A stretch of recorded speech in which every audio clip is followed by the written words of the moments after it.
Wait, let me set my. Can you guys hear me okay though? Yeah, I can hear you. Okay.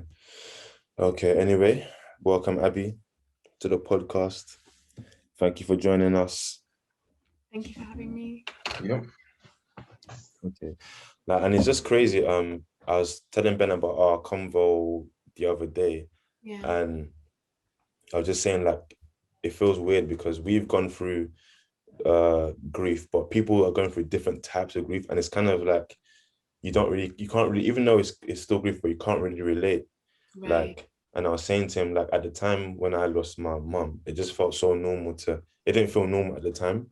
But Mm, but fast forward 5 years, I feel like it's just like losing parents is one of the most common things that people are going through that I'm seeing over right. this past couple of years. And it just feels like, damn, like, okay, it's kind of being normalized now, but I think it's still hard because some people don't really know how to like deal with it, Mm, or some people deal with it in different ways.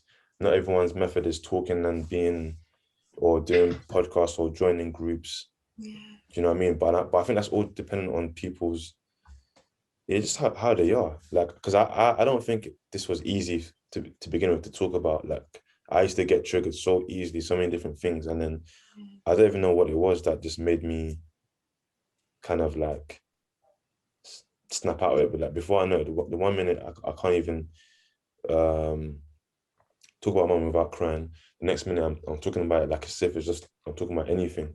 Like, Literally. so it's just and I know we spoke about your story and things like that, but just for like, well, most people listening, mostly Ben as well, like just talk us through like the beginning of your journey with your loss.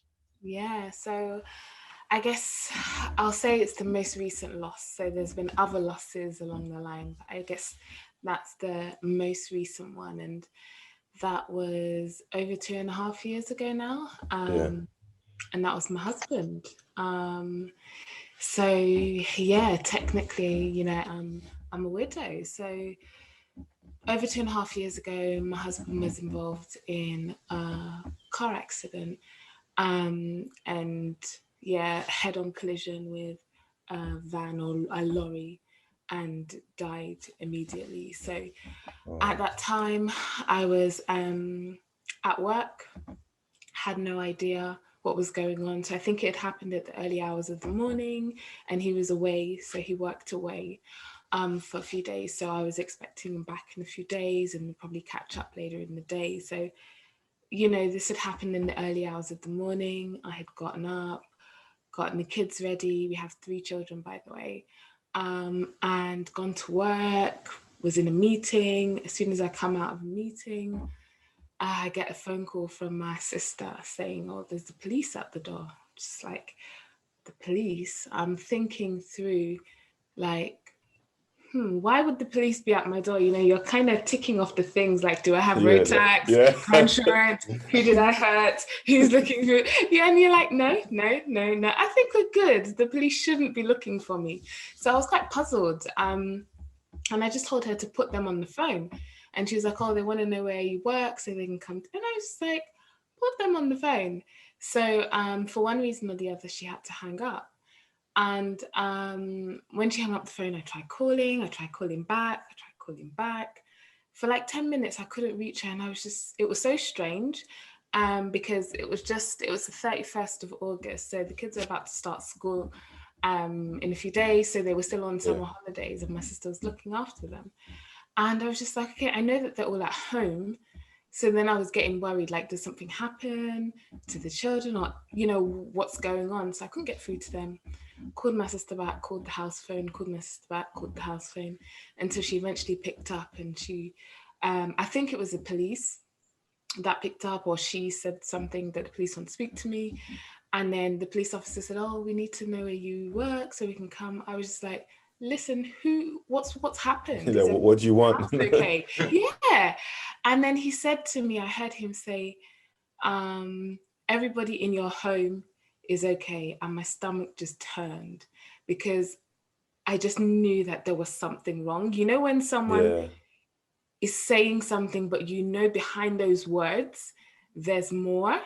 And my Yeah. stomach just turned, and he was like, just tell us where you work, we'll come to you. I was like, I work 40 minutes from home and I know there's something wrong. So I can't wait for you guys. So I'm like literally shaking as I speak. Can you tell me what's happened? And I don't think they're allowed to. So he gave the phone back to my sister, and he had told my sister at this time. And my sister just screamed down the phone that, Oh wow. my husband had been involved in a fatal accident. And I dropped the phone, and I think I screamed and I dropped the phone. And this is like, I work in a corporate environment. So there's offices, people are busy working away. And like, I'm sure the whole office must have heard, because people came to kind of find out what was going on. I couldn't speak anymore. I just dropped my phone. And yeah, I just remember saying, my husband, like I was, like in those movies, kind of rocking backwards and forwards, and like, and then I just stopped talking. So yeah, then the police came, and then I had to go and identify him, and the police had to take me there, and it was a 4-hour journey to where I was. Um, yeah, and that, like, I remember just even going there, like people were talking to me. Apparently it was like on the news and all of that stuff, and people were calling me on my phone. But like, I was just like still puzzled, like what's going on? The police officer would tell me, and I'd nod and I'd be like, yeah, I know, but we're going to see him, right? Um, so I don't think, I really understood, and Yeah. probably was in a sense of shock. And bearing in mind at this point, I had an 11-month-old baby hanging on my arm as well. So I had to take her with me as well. And my mum came with me. And yeah, till I got to the hospital, and then I was like, oh wow, this is real. Like, I expected to go up to like the hospital ward and see him like connected to a machine or something like that. But then they took me down the back of the hospital to this like bereavement suite, where there's like a little couch and you have to sit down, and they kind of talk to you first. And then I was so scared. Mm. Previously in the lobby, before I got in there was an older couple who were just casually talking in the hospital. Did you see that accident that happened? And I think I just burst. Like, the police officer was trying to signal to them to keep quiet, Yeah. but they were just, talking about it because it was on the news, everything. And I think that's when I really realized that, oh wow, this is real. And that was the day my life changed in a way that I could not ever imagine. So my husband was 31 when he died, and yeah, I was the same age as well. So that day, like, I woke up, or maybe I wasn't, but like I went to sleep being a wife and everything was normal, and I wake up and I'm a widow. Like, it's surreal, because you don't think that at this age or at that age, yeah, that something like that would happen. And Yeah. my husband was like a health freak, so he was very into nutrition. This guy didn't even have a hole in his teeth, no cavities, like really fit and healthy, on top of his food, strong. So it doesn't even go to your mind that something like that Yeah. could happen. Um, and I guess, and I think with other people who have loved ones who've been sick, there's still a shock to it. So I don't think Mm. anything can ever happen that will actually make you believe that someone's Yeah. going to die. But- But yeah, this for me, it was a real shock, because it was the last thing on our radar. Like, we got married when we were 21, and had no money, all of that. Love, we got love. That's all Yeah, we we had need. love. It was enough. Yeah, that. And then we, just built, grew, worked together, sacrificed, all of that stuff. And I think we were getting to a point in our lives where it's like, we're gonna like enjoy all this sacrificing that we've done, all of this hard work that we've put in, all these goals that we have, we're almost there. And then yeah, death just comes in and you're like, oh wow, for real. So this happened. And that will be 3 years in August. And I can say there are days that I'm still like, oh wait, so this is real. Like this really happened. And I think that's just the thing with grief sometimes. Even though you accept or you go through all the motions, there's still those days that you're like, oh wow, so this really happened. Yeah, 100%. Like I feel like that every other day, just like wow, like these cards I've been dealt are actually real. Like it's how Right. like it's just it's crazy. And but that's the thing. What you said earlier about your partner being listen like healthy, not even something, and it's like a car like I don't know. It's just one of those things that makes you kind of think. Like I'm not saying that people who who are not healthy and people who have issues, Yeah. it's never good to die, but it's like it comes with some sort of understanding. Whereas, Right. I don't even know if that's Yeah. even right to say that, but I don't mean it like to say that they deserve what's happened to them. But you just kind of think someone who's healthy, you know, the same way the days people say, oh, people who the people who are young, like it's more kind of a shock when you're dying because you assume that when you're young you're healthy, you don't have any issues, as Mm-hmm. opposed to when you're older, even though it's still a shock as well, but it's like when you reach a certain age, usually being 70, it's like Right. one can say you've lived a fulfilled life if you've made it past that age, but Right. someone who hasn't even gone to 40 or hasn't even seen through the 30s, you they see that more as a tragic story. It is a tragic story, but it's more so because of age, and it just goes back to our conversation we had prior to today about people often just don't think these things happen to people at that age, but the reality is that we don't. The reality and expectation is different. Right. We can't control that, and as much as we have this idea of what yes, we're gonna grow to a certain age and then we're gonna do this at a certain age, but we don't work like that. I would have thought, I would bury my parents at a certain age, but then I've done it at 24. Like, it's just weird. Like, and I don't know how you felt about that in terms of when you think of when you can widowhood and this whole age thing. Like, you don't often think. Do you often feel like it's not supposed to happen when you're young, or are you just like it can happen? Yeah, I mean, now I know better. I had, funny enough, like before my husband died, I had just randomly like come across like a family that had sort of been widowed, and I was just like, wow, so this can happen. And so I knew that people could become widowed young, but it seemed like this far away thing for me. And I even remember specifically praying and just being like, oh God, I won't be widowed, and my husband won't be widowed either. But I've dealt like I've dealt with grief a bit. Like I've prior to my husband dying, a friend of mine passed away who was actually younger than me a couple of years before that.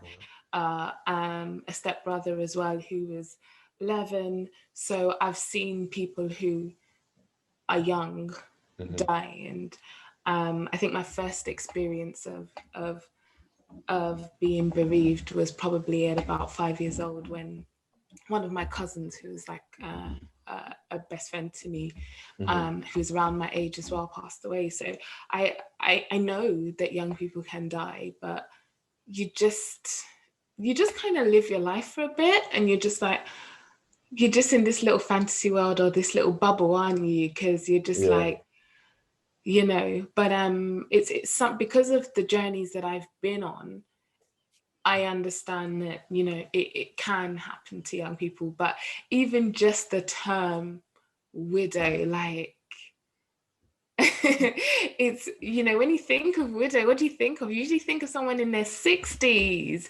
someone who's like 70 maybe, and they've been together for a long time, and either the husband or the wife has passed away, but you don't think of someone in their early 30s.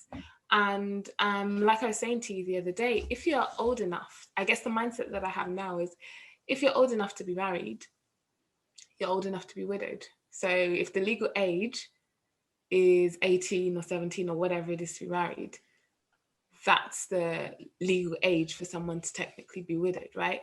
Because this Yeah, life. but culturally we don't think of that. Of We don't course like, not. No. and Yeah, I don't and think and people are rightly aware of so. it.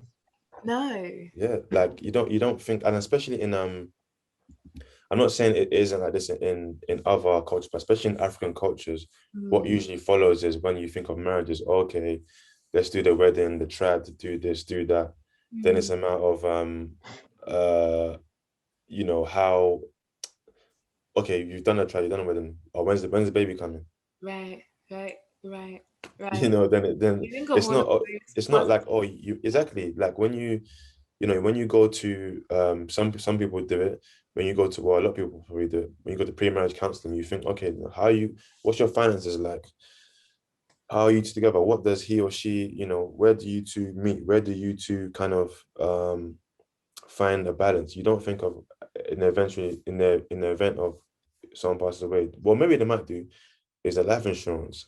What if you become a widow? Have you guys talked about that? Because marriage, you just think of the good times. Normally there are bad times, but the bad times you think about are not usually associated with, oh, if you were to go away. It's just if we're having a rocky patch, having an argument, is he going to sleep on the sofa today, or is it, do you know what I mean? You don't think of when you're no longer here, and then Yeah, it's different. But I guess for you it's different because there's widowhood and there's marriage in terms of a new couple, so they're navigating through the different things. But then when it's you're married and you have children, it's kind of a different scenario. So you kind of have to think for yourself and for them as well. So yeah, how was that like? How did that impact them in yeah, terms of losing their dad?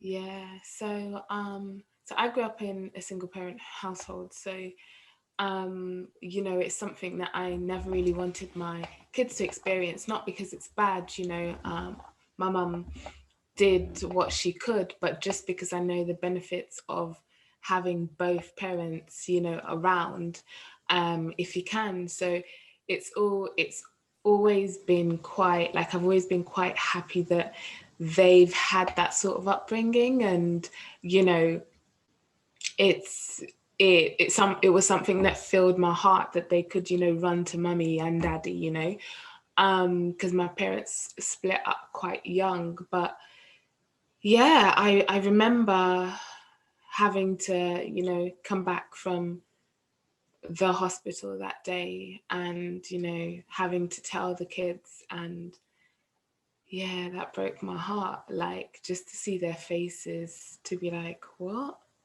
daddy died. And my son, who was 8 at the time, just started crying. My daughter started crying. She was probably 3, I think, then. And then the baby obviously didn't really understand what was going on anyway. Mm, But yeah, it it was just like a new journey, and it just felt a little bit like a slap in the face, because it's like this thing that I never wanted to be. Like, I didn't want to be a single parent. I'm now forced into single yeah, parenthood, and my kids have to experience what it's like not to have their dad with them. So it was like a double pain for me in one sense, but then even for the children, it was difficult, because they they were used to, either if their dad wasn't around, if he was working away, they could call him, they would see him. So yeah, they'd cry a lot at the beginning. I remember at bedtimes, that's when, all the emotions would come out. Everyone would cry and be upset. I miss daddy, this and that. Um, yeah, they'd get upset at school. Just the normal emotions that come with grief. And I think just sometimes culturally, from an African background, people kind of be like, oh, the kids don't know, they won't remember. But like I said before, because I've experienced loss at the age of like 5, 6, I remember, I know the loss. I know what was going on. And I remember people at that time telling me, oh, you don't, like my auntie saying, oh, you don't even know what's going on. Like, do you really know what's going on? And I was like, I do. So you'd be Um, surprised, man. yeah. So I didn't take it lightly that, oh, my kids are quite young. They won't really understand what's going on. I was intentional about them going through the process and even going to the funeral. Like my two older ones, when I didn't want them to come, obviously naturally as a parent you want to shield them, but then I got some advice from like our pastor to say that, when they grow older they might feel resentful that they didn't get to say their goodbyes. And it's, I guess, even the funeral, like the sending home, is actually part of the mourning and the grieving process, and it's quite important. And I know, like from my culture, like parents and older people don't really go Yeah. where it's a younger person, and sometimes children don't go and stuff. But yeah, my children, when my son helped to like dig the mud over, and you have sort of burial rituals, like you have to like throw over the first bit of I didn't do anything because I was just like, I can't. I Yeah. think I was in a daze that day, like, wow, so this really happened. But yeah, they were part of it, and they've obviously been able to grieve, and they still grieve. Like there's still milestones that come up, birthdays, anniversaries, celebrations, just moments that come up. And I think they have the free space to say how they feel. But thankfully, the good thing about kids is they're resilient. They feel what they're feeling. They could be kicking and Mm. screaming and throw a big fuss, and then you're like, oh, do you want some ice cream? They're like, yeah, I have some ice cream. So they're kind of innocent minded like that. But my heart breaks for them a little bit, a lot actually. But it's, yeah, it's a lot better for them, and they've gotten like help and counseling at school. And I think they have the free space to speak. So even my youngest, who was 11 months when her dad died, will tell you now, oh, my daddy's in heaven. So our goldfish died the other day, and we were like, does the fish go to like a fishy heaven, or is it the same heaven? And my youngest daughter was like, can the fish go to the same heaven that daddy's in? I'm like, yeah, sure, I mean, why not? So it's just, for some people it may be odd to talk about death so freely, um but we really had no choice. So it was either I have those conversations with them and allow them to process grief, because they'll have different elements of that grief, different ways through their life, like when they get married, or when they, are having children or Mm. whatever. They'll feel the pangs of that loss. So if we don't talk about it and learn how to process it now, then I'm not really helping them. So I guess when I began to face the fact that, okay, this is actually real, how can I help my kids have the right tools to be able to deal with like loss and bereavement going Mm. forward, because there will be moments where they get down about it, but if they kind of know how to process it, or know that it will pass, or feel their feelings, sit with it, whatever you do, then I think they'll be able to manage it, and I hope they'll be able to manage it better as they grow. But it's not been easy. I've definitely been quite angry at times that they've, like, their innocence per se is gone, like in Mm. that some kids are still thinking about butterflies and lollipops, and although my kids do, they understand death, like they really understand death. So yeah, it's been tough, and just, I guess, realizing for myself then. So I've spoken a bit about the kids, but then myself, that, oh wow, I'm actually a single parent, so I have to make all these decisions by myself. Mm. Um, you know, I know, there's a lot of people who are also single parents, and for some that have fathers around, or the kids can go there for the weekend, or this and that, like, it's different for me. It's Yeah. 100% of the time. There's no one to talk about some of their stuff and make decisions with. Oh, what are they going to do? It's kind of all on me. So I've been learning how to make those decisions, because if you remember, I was married for 10 years. So we used to make all of those decisions together. Mm. And then I realized that, oh, actually, I have to do this myself. And I was like the researcher, so I'll get all the information. I'll be like, so here are the options that we have. And then my husband will make the decision. So now I have to do all of that. And that can be quite overwhelming at times. But yeah, I'm learning to navigate through it. But yeah, it's been challenging. But I Listen, think I think I think I'm definitely at a more balanced place for sure.